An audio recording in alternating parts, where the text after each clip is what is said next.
Allez, je vous propose d'avancer de quelques siècles pour entrer dans la Renaissance italienne, une époque qui a offert à l'histoire son tableau le plus connu, ou en tout cas le plus mystérieux.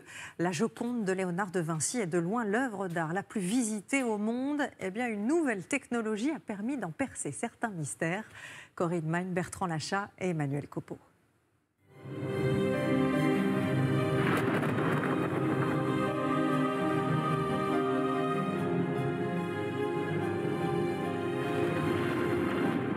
La Joconde sourit. Elle connaît le secret que Léonard de Vinci a caché dans le tableau. Alors observons. L'art et la science se mélangent. Ainsi l'a voulu le maître de la perspective, à la fois ingénieur, cartographe et peintre. C'est ici, à Ravenne en Italie, dans le plus grand institut au monde d'analyse des œuvres de la Renaissance, que démarre notre voyage. En 2004, à la demande du Louvre, le chercheur Pascal Cotte numérise la Joconde. Comme le chef-d'œuvre ne quitte jamais son palais, il en fait faire une réplique quasi parfaite pour continuer à travailler.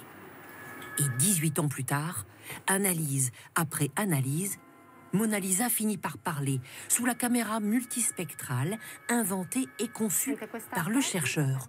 Un trésor scientifique pour la directrice du laboratoire. Cette technique permet en quelque sorte d'effeuiller la peinture en allant en profondeur. Et on arrive à décrypter toutes les étapes de la création, du dessin préparatoire jusqu'au vernis.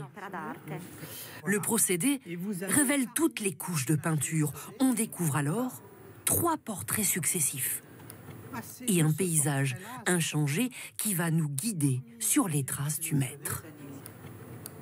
Dans cette vision imaginaire, il nous met des indices. Et il nous en met plusieurs d'ailleurs.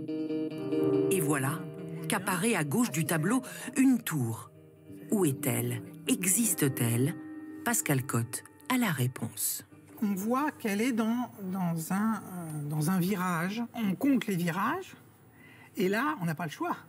Si on regarde la carte, c'est la tour de Caprone. Il n'y a pas d'autre possibilité.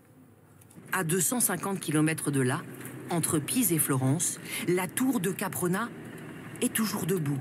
Elle trône, domine 500 ans d'histoire. Il faut y monter. Avec Sylvain Turmel, expert en peinture de Léonard de Vinci, nous entamons notre ascension vers la compréhension. En 1502, à la demande de Cesare Borgia, Léonard entreprend de détourner l'Arno pour assécher Pise, en guerre contre Florence. Il va alors cartographier la région. Cette carte est une sanguine du maître. Son autre leitmotiv est de pouvoir s'isoler avec son élève et non moins compagnon, Salaï. Donc Léonard venait là pour s'isoler dans un endroit culminant où il pouvait tout dominer, tout voir, et sans être vu. Donc il venait là avec son amant Salaï, Salaïno. Il ne faut pas oublier que l'Arno passait en bas, juste en bas de cette falaise. La science au service de son art et de sa romance. Quand le soleil est vraiment bas, les montagnes deviennent d'un bleu magique. Il nous faut maintenant prendre plus de hauteur, à 2 km de là, pour observer la tour de Caprona telle qu'elle figure sur le tableau. Une ascension vers l'ancienne forteresse du mont de la Verruca, presque un pèlerinage. Car c'est bien ici que l'esquisse de la tour a été crayonnée par Léonard. Émouvante récompense pour l'expert, car une partie du chef-d'œuvre est là. C'est la plus belle des découvertes.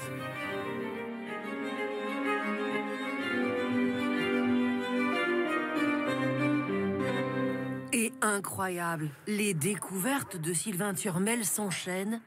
Au pied du mont Verruca, cette grotte, la grotte de Oliveto, nous transpose dans un autre chef-d'œuvre de Léonard de Vinci.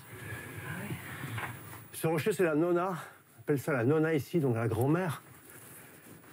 On a mis plus d'1 mois pour la découvrir. C'est ce qu'on aperçoit dans la Vierge Rocher. Quand on l'a vu, on a tout de suite compris.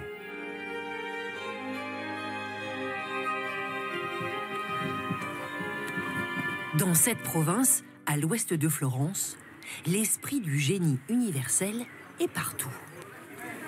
À Vinci, son village natal, on vénère toujours le maître florentin. Et stupeur, assis face à l'autel dans l'église du village, il apparaît. Notre hallucination est de courte durée, car on célèbre ici chaque année le jour de son baptême.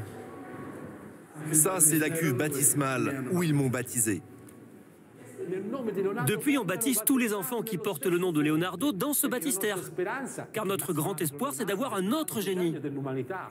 Avec l'historien d'art Nicolas Baronti, nous poursuivons notre périple dans les pas de Léonard.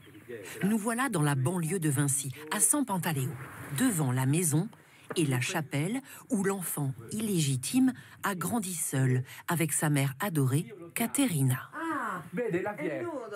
Sur une des pierres, un entrelacs que Léonard a eu sous les yeux toute son enfance. Ce nœud va l'inspirer au point d'en faire sa signature secrète. Ce nœud, c'était sa manière d'affirmer « je suis d'ici », de Vinci. Ça, c'est le nœud de San Pantaleo. Gaucher, mais adroit pour coder ses œuvres, brouiller les pistes entre fantasme et réalité, Léonard de Vinci, passionné par l'eau et la maîtrise de l'homme sur la nature, vient ici de se livrer comme jamais grâce aux incroyables découvertes des experts.